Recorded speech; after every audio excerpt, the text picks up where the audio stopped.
Okay. you know, as long as there's like that like the blurry face, the blurring of the face.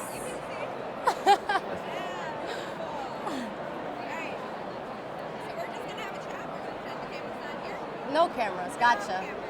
So my name's Susanna. Can you tell me your name, maybe your background, anything you want to share with us? Yes, so I'm Susan, that's funny. And I'm a Rutgers student from New Jersey. I go to Rutgers Business School and I'm Hispanic, so I am Caribbean from the Dominican Republic. What's your major? So I'm a double major currently. I'm a rising sophomore and I'm double majoring in finance and what we call business analytics and informational technology, but really it's more so IT. So why'd you pick those two majors? Yeah, so I'm really interested with artificial intelligence. I find that technology is really driving the future. It's literally on the forefront of everything that we do. I feel like the only way we could catch up is to fill our curiosity about it, fill our knowledge. And I'm interested in market data because I did work in the retail sector, so I worked for Foot Locker, and people would always talk about the stock being so low, and I'm like, what the heck is a stock? Like, what in the world is this? And then the more I looked at the green and the red in the stock market, the more I really liked it. So I'm looking at investments, and I really am interested in seeing market fluctuations simply because it drives all the money circulation in our economy. It's so important for all these corporations, all these investors. They drive like the forces of our economy, literally. So to be learning about that, to be on the forefront of that and incorporating technology to assist that, I feel like it's the perfect combination in order to really not only make my career more like a job, but make it like an opportunity to continue growing, to continue doing something that I actually care about. And so pretty much, yeah, that's what I'm interested in. We all have a dream job, I feel like, either as a child or as we're going through school. What's your dream job? What does that look like? So, funny story, I always have this ready because in a perfect world, I would love to be a pilot. For some weird reason, I would love to be a pilot. But my professional career goals right now are more so like I would like to go into maybe sales and trading, probably data analytics, assisting anything that aids market data. And I would also like to explore the investment range. So really looking at market analytics and what drives the forces behind the numbers. So not just seeing why the 4,000 is on the stock price, but why that 4,000 is there, what drives those values. So a perfect job for me would be like chief executive of like data analytics in concentration in like markets, like something really nice like that. But I do love client interaction. I think that's very valuable to me. So also in a great world, in a very uncomplicated world, I'd like to do sales and trading. So we're here at the Alpha Conference. Yes. Section. What has been the highlight for you thus far? So honestly, the highlight for me thus far has been the capability that I see not only in myself, but in others. So I come from a predominantly Hispanic and Black neighborhood, and then attending Rutgers University, kind of drifting away from that, I got to see a different environment. I'm not really seeing at my business school, there is an okay sense of diversity. It's just not as big as I would hope it to be, And at that stage, I would like to be one of the people that, sets the stage for other people to come through. And being at Alpha really gives me the opportunity to mean something, that I can take all of this knowledge back and share it with my community. My community is it's very urban, so sometimes they don't even look at finance as a career path. Like they look at high school, I might go to community college and get a very simple job. I mean, nothing wrong with community college, but I'm saying get a simple job and let's go. No, I want you to search for a career, not just a job.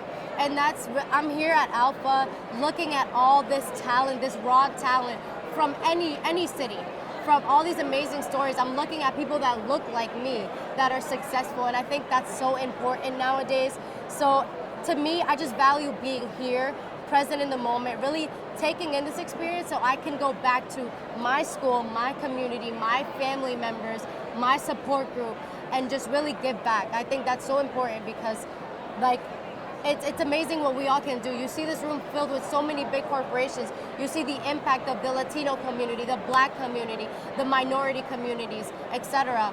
And it's so powerful. We're stuck in this bubble. So I hope that after Alpha, I go back to New Jersey, I go back to New York, and I break the bubble that we seem to be confined in for whatever reason that may be. So I just hope to drive change whenever I get back. And that's great. Connecting to our core values. I really love that. Yeah. At RSM, we're all about the power of being here, right? So we're on the business side, but also we're personally professional, outside of the profession. Is there any hobbies, interests, or anything that you do kind of outside of work, outside of your school? Yeah, so I have a passion for leading. I love leading. So in high school, I was I was active in my community in terms of like leading. I was student liaison, but after that, I really like talking to people. So I like presenting in front of crowds. I feel like that is it's such a great thrill. And I do that a lot on my free time. So I talk to a lot of communities. I am a RBS representative, so a Rutgers Business School representative. I really do enjoy the human interaction portion of it. I also like being like I would say like a point of contact for people. So I do that most on my free time. Aside from that, honestly, like other than like Netflix and like going out to eat, pretty much, I do enjoy writing poems. I think journaling is really big for me. I'm big on self-reflection, self-evaluation, like big EI components. So I spend a lot of my time journaling, possibly reading, because on audiobooks and stuff like that. But millennial Gen Z things. But yeah, I do a lot concentrated on journaling and writing and really just reflecting on like what happened today, what's going to happen tomorrow, and how can I change to be better. Awesome. Is there any book that you recently listened to Okay. that you really love? Yes. So I love Outliers by Malcolm Gladwell. Outliers is amazing. It tells a very different perspective on success. So a lot of maybe we all have the same end goal, to be successful, yes, but we don't all have the same path. So Malcolm Gladwell gives you the scientific view of success. It drives you through data, factual information. It may not be a view you agree with, which is great. We all have different perspectives on things. And that's what I love about the book. It's very controversial. So it gives you this view of success in a factual way, based off what has happened in the past, based off these huge figures. I also do enjoy Grit by Angela Duckworth. She shows you 4 different components that really make up grit, and she talks about them and how you can how you can nurture perseverance, how you can build effort, how you can find your interests, and how you can nurture talent, because we all want to get grit. We all want to be gritty. I think that's really important in corporate America, is to be gritty. And a lot of people may not have that same kind of grit. So she kind of teaches you how to foster grit as a parent, as a business owner, as an athlete, as a researcher, in any stage of life, as a student. And it's really amazing how she goes through these 4 components, breaks them down, and gives you your own guide in order to like excel in the future in whatever path you may be in. So, yeah. Amazing. Well, I've really enjoyed talking with you. Yes. And you have amazing passion. The one last question I have for you is, if you could look at September, and can you say, be you at RSM? Be you at RSM. Thank you. Lexi, Thank can you you. get your mic?